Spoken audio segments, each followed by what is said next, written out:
بسم الله الرحمن الرحيم. اللهم صل وسلم وبارك على سيدنا محمد وعلى اله واصحابه اجمعين. ازيكم حبايبي؟ عاملين ايه؟ يا رب تكونوا كويسين وفي احسن الاحوال. حبايب قلبي، فضلا وليس امر. اللي ما اشتركش في القناه يدخل يشترك في القناه ويضغط على كلمة الكل عشان يوصل لكم كل جديد من قناة يوميات ام شاذة. واللي مشترك في القناه يحط اللايك ويكتب تعليق حلو فضلا وليس امر. عايزه اقول لكم ان الفيديو ده كده بدأته من اول الصبح، من اول ما صحيت من النوم معاكم.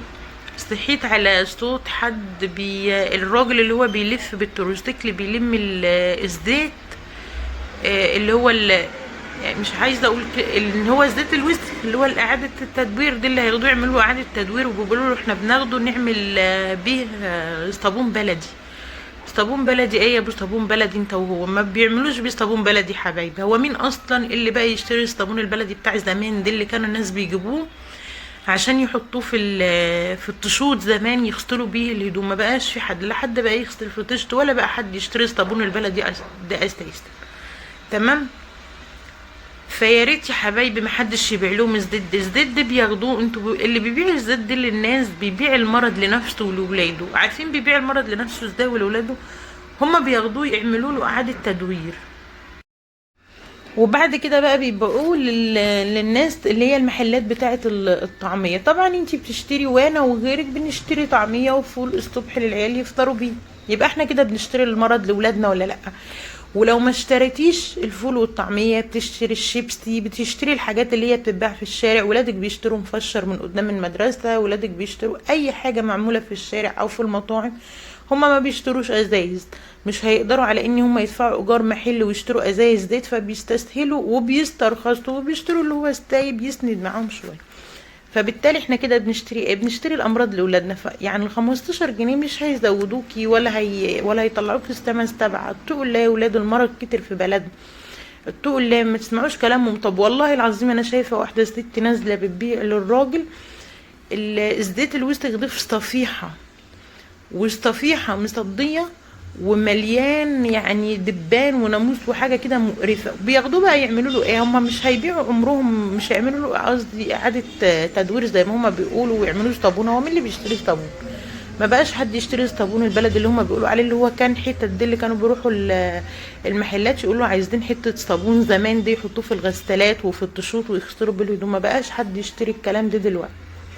فبلاش يا حبايبي، بلاش تبيعوا بالله عليكم، بلاش تبيعوا الزيت الوسخ دوت. ولو اي حد يقدر يمنع الناس دي ان هم يخشوا البلد يا ريت، والله العظيم يا ريت، لان هم يعني الفساد كتر في بلدنا. كل يوم واحد واتنين بيعدوا ما شاء الله. البراميل اساسا شكلها يسد النفس، ولا اللي بيلموا من البكابورتات ويقول لك احنا هناخده نعمل صابون ايه يا ابو صابون؟ انت هو منكم لله حسبي الله ونعم الوكيل في اي حد مؤذي. ربنا يا رب يأذيه في عينين. حبايب قلبي معلش انا اسفه طبعا لو كنت ضايقت حد، بس انا حبيت اوصل المعلومه ديت. لان محدش بيتكلم في الموضوع ده خالص، ما شفتش حد اتكلم في موضوع الزيت ده خالص. كل الناس شايفه وكل الناس ساكته ومحدش بيتكلم فيه. فبالله عليكم اللي يقدر يعمل اي حاجة ان هو يمنع الناس دي تشتري زيت يسعى في الموضوع. وارفعوا الفيديو ده يا حبايب قلبي، انا عايزه الفيديو ده يترفع ويتشاف. ارفعوا الفيديو ده باللايكات والتعليقات بتاعتكم، يعني لعل عايزه حد يسمع الفيديو ويستفاد وما يبيعش، ما يبيعش الزيت دوت للناس اللي بتلف تشتريه. تمام كده بقى يا حبايب قلبي. انا زي ما انتم شايفين كده انا كنت لميت بقى الغسيل بتاعي وطبقته ودخلت بقى على المطبخ. كنا طبعا فطرنا ودخلت اشطب بقى زي ما انتم شايفين كده المواعين اللي في المطبخ، واغسل البوتاجاز بقى وامسح المطبخ مسحه حلوه كده. حبايب قلبي اللي وصل لحد هنا يحط اللايك للفيديو ويدعمني باشتراك وكومنت حلو كده من ايديكم. وصلوا على النبي في التعليقات كتير يا حبايبي عشان الفيديو يترفع ويتشاف. ربنا يا رب يجعله في ميزان حسناتكم. وطبعا اهلا وسهلا بالناس اللي هي الجديده اللي اشتركت في القناه. نورتوني شرفتوني حبايب قلبي. استمروا معايا في القناه وان شاء الله يوصل لكم كل جديد. زي ما انتم شايفين كده يا حبايبي، انا طبعا قبل ما بعمل اي حاجه، انا قبل ما بنام اصلا بكون غسلت المواعين ديت ومشطبه الحوض بتاعي، والمطبخ بيبقى بايت زي الفل. بس اللي انتوا شايفينهم دولت كنا الصبح كده عملت فطور ليا بقى ولجوزي، ولادي كانوا جوهم من بره من المدرسه، وكان معاهم بقى اللانش بوكس اللي معاه زمزميه وكوبايات بتاعه الشاي، مش عارفه كوبايات ميه، الحاجات ديت قلت ايه اشطب الحوض كده زي ما انتوا شايفين، واغسل بوتاجازي واروق مطبخي عشان لما اجي اعمل الغدا كده يبقى الايه الدنيا رايقه حواليا. قولوا لي يا حبايبي ايه رايكم في الفيديوهات والتصوير، والصوت حلو ولا لا، او الصوره حلوه ولا لا؟ لو في اي تعليق قولوا لي عليه. واللي عنده وصفه عايز نعملها يكتب لي تحت في التعليقات، لو في استطاعتي ان شاء الله هعملها لكم. ما تنسوش دعموني باللايك يا حبايبي والاشتراك. خليكم بقى معايا وتشوفوا الفيديو كده، امشوا معايا واحدة واحدة، وان شاء الله الفيديو يعجبكم واكون عند حسن ظنكم.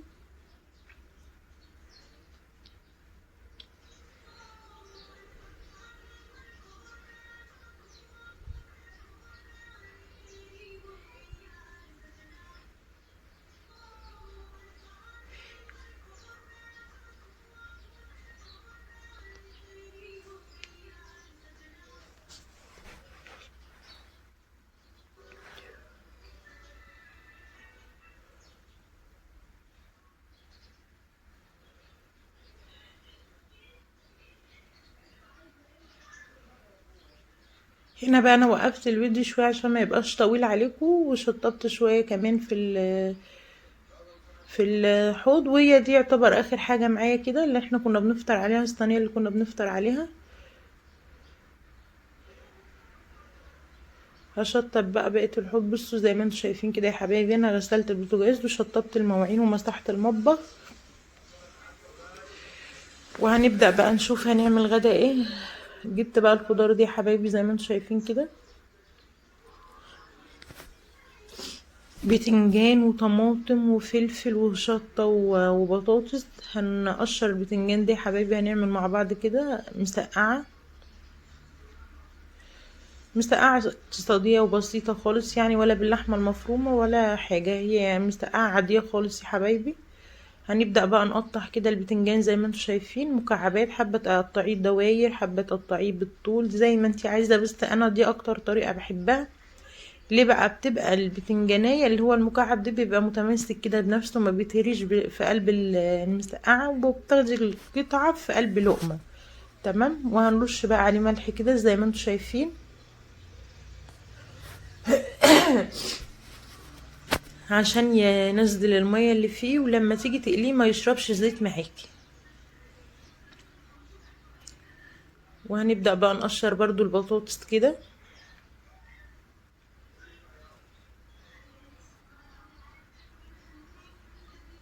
يلا يا حبايبي، يعني بيشاهدني كذا حد في الفيديو، ما شاء الله الفيديو بتاعي امبارح جايب لي مشاهدات حلوة قوي. يا ريت بالله عليكم كل اللي يشاهد الفيديو يحط لي اللايك واشترك في القناة. الاشتراك والله العظيم مش بفلوس ولا حاجة، اشتركوا في القناة بالله عليكم وفعلوا زر الجرس. واللي يشترك في القناة يكتب لي تحت في التعليقات ان هو اشترك في القناة عشان اذكر اسمه في الفيديو اللي جاي وادعي له دعوة حلوة. ربنا يا رب يجعله في ميزان حسناتكم يا رب، ويبعد عنكم المرض ويخلي لكم عيالكم، وربنا يسترها علينا جميعا يا رب العالمين.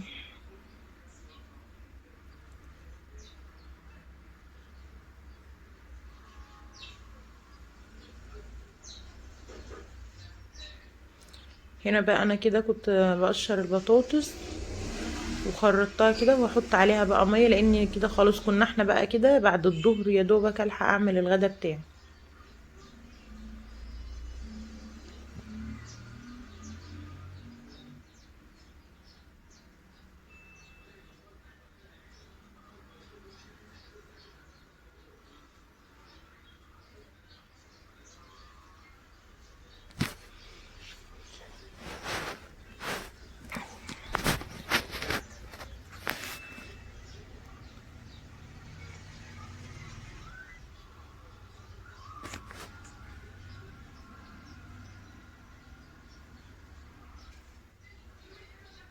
وده بقى كان الفلفل الحار والفلفل البارد.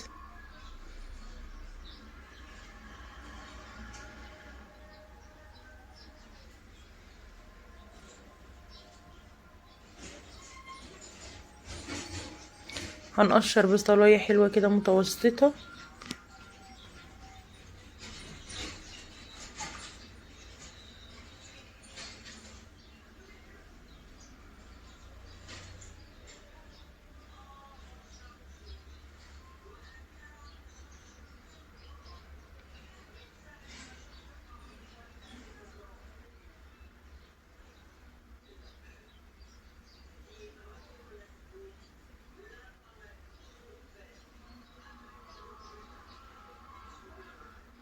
هنحط بقى عليها شويه من الزيت، مش كتير، ما تكتروش في الزيت عشان البتنجان بيبقى فيه زيت والبطاطس، فالماده الدهنيه ما تبقاش كتير. هنشوح البصل كده لحد ما ياخد لون ذهبي. بعد كده يا حبايبي بقى هننزل عليه بنص معلقه من الثوم كده صغيره، ومعلقه من هريسه الشطه. اختياري، اللي حابب يحط هريسه الشطه ديت، واللي مش حابب بلاش، عشان هي بتخلي المسقعه حراقه جدا. هنبدأ بقى نشوح كل الكلام ده كده مع بعضه، وبعد كده بقى هنضيف يا حبايبي التوابل، ملح وفلفل وكمون وكزبرة، وهنشوحهم كده مع البصل والثوم عشان البهارات تطلع الريحة اللي هي بتبقى فيها، بتتحمص كده وتطلع ريحتها بتبقى جميلة جدا. بعد كده بقى هننزل بالطماطم،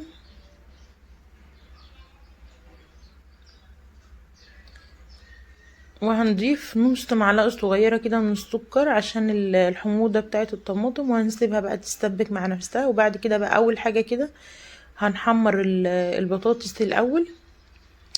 طبعا ده كان من الفيديو اللي قبل اللي فات، كنت عاملة فتة، وكان عندي كيس، كان عندي صلصة كتير فايدة من الفتة، فانا ما بيفيد عندي صلصة بحطها في كيس وبحطها في الفريزر.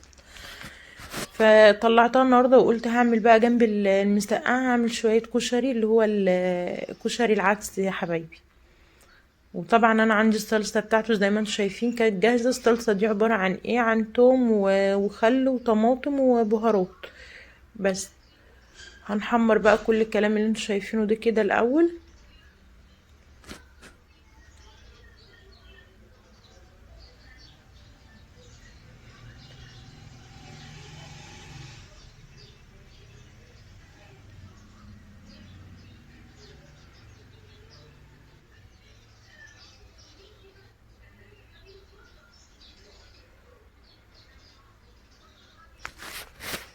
صفيه بقى كويس كده في مصفى عشان لو في اي زيت ينزل منه.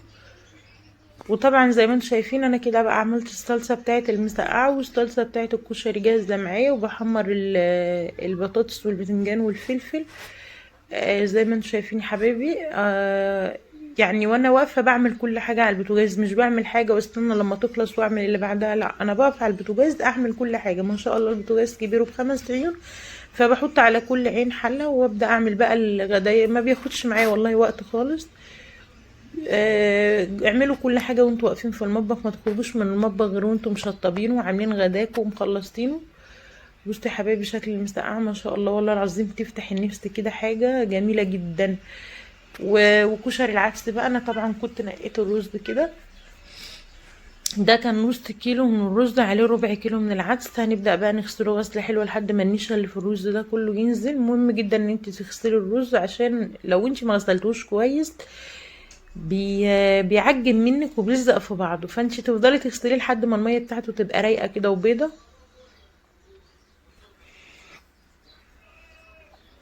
والله العظيم دي اكلة الكشري العدس دوت والبيض المدحرج والسلطة بقى جنبه، دي اكل بصوا يعني حاجة كده انا بعشقها. وحياة ربنا احلى اكل، احلى عندي من اللحمة والسمك والكلام ده كله جميل. انا بحب موت كشري العدس والبيض المدحرج. بعد كده بقى هنبدأ نشوح بقى الرز كده زي ما انتم شايفين، نفضلوا شوحوه كده 5 دقايق.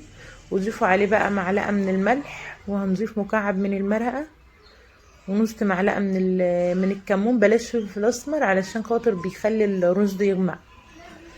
هنبدأ بقى نشوح الرز كده يا حبايبي زي ما انتم شايفين. وطبعا بكون حاطه ميه بقى تغلي للرز جنبي على البوتاجاز. لو عندك شوربه عادي يبقى احلى واحلى.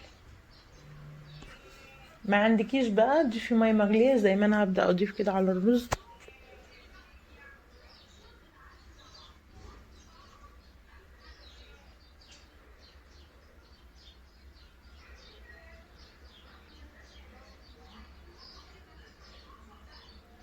خلاص كده يا حبيبي، هنسيبه بقى لحد لما يتشرب، وبعد كده بقى بنوطي عليه خالص. هنا بقى كده جبت طماطم وبقدونس وشطة وخيار، هنعمل بقى مع بعض طبق سلطة حلو كده محترم.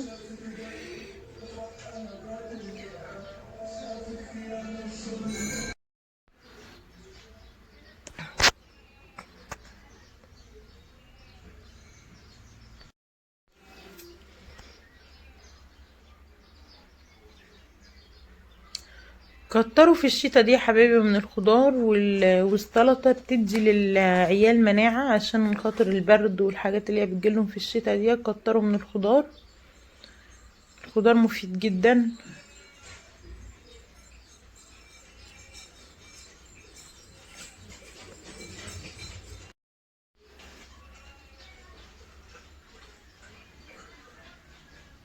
بصوا بقى، وانا بعمل برضو السلطة عيني كده على الرز، هو كان خلاص اتشرب وانا قلبته تقليبة كده، وهسيبه بقى موطيه عليه خالص لحد ما يستوي.